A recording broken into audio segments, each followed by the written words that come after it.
Pohon ulmus ini umurnya sudah 300 tahun, di alun-alun desa Campo di Mele, Roma Selatan.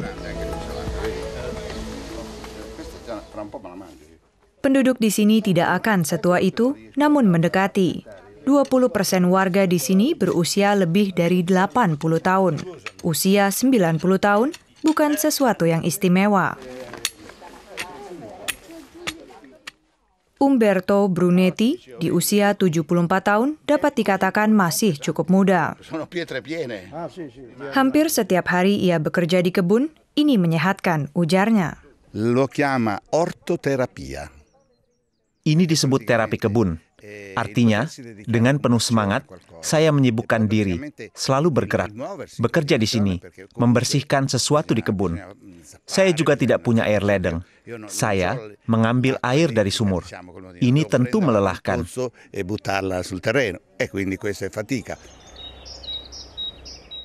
Banyak jalan di Campo di Mele menanjak dan berundak-undak. Jalan kaki juga sudah merupakan olahraga.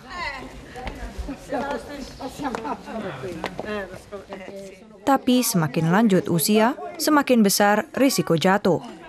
50% dari kelompok usia 80 tahun ke atas jatuh sekali setahun, ujar Ellen Freiberger.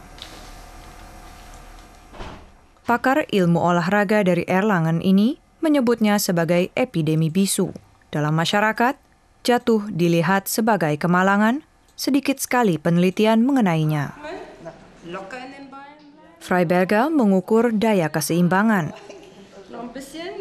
Guncangan mana yang masih dapat diselaraskan dengan mudah oleh responden. Bila keseimbangan menurun akibat penuaan, seseorang pasti suatu saat akan jatuh. Saya sudah 2 kali mengalami patah sendi loncat. Sekali jatuh dan kedua kalinya terpleset ketika hujan es. 9 tahun kemudian pada kaki yang sama.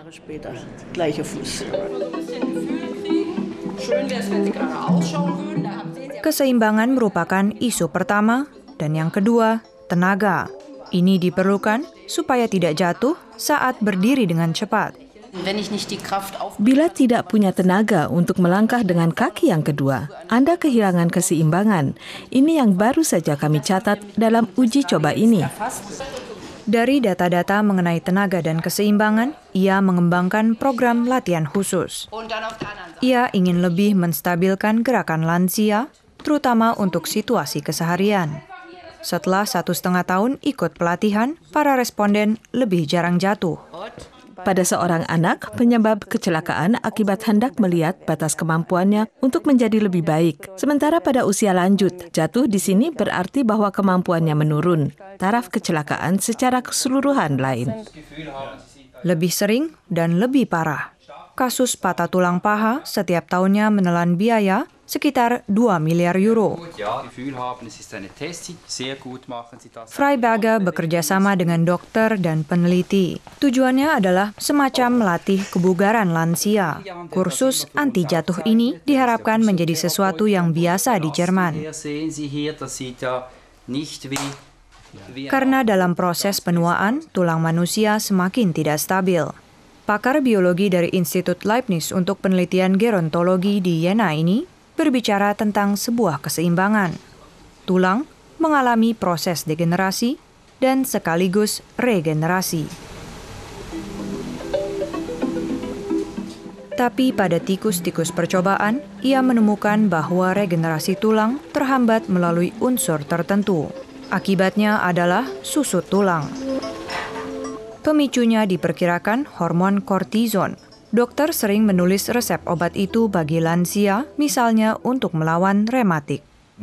Di sini terlihat sebuah tulang normal, berisi trabekular tulang. Bentuknya seperti balok-balok kecil dan merupakan unsur tulang yang berhubungan satu sama lain, serta penting bagi stabilitas tulang. Bila hewan dan juga manusia mendapat kortison, balok-balok kecil itu berkurang jumlahnya, dan ini bisa menyebabkan destabilisasi tulang.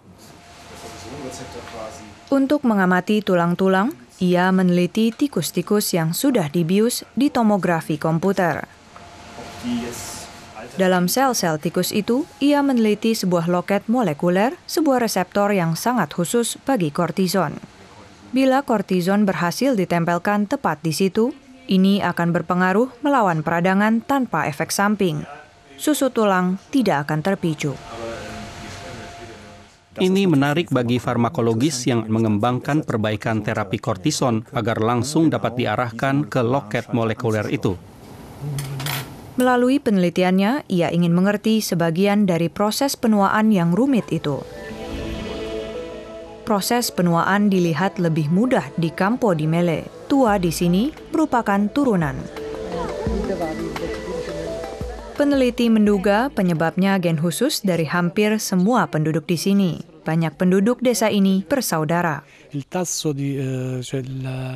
Tekanan darah warga usia 65 tahun kami dan yang lebih tua sama tingginya dengan yang usia 25 hingga 30 tahun. Dan banyak yang kadar kolesterolnya jauh lebih rendah dari rata-rata pada warga Italia. Terlepas dari semua itu, banyak penduduk tidak tahu mengapa mereka bisa begitu tua. Yesus Kristus, dialah yang menyebabkan kami semua sehat. Jawabannya memang banyak, namun rahasia penuaan masih belum lengkap terpecahkan.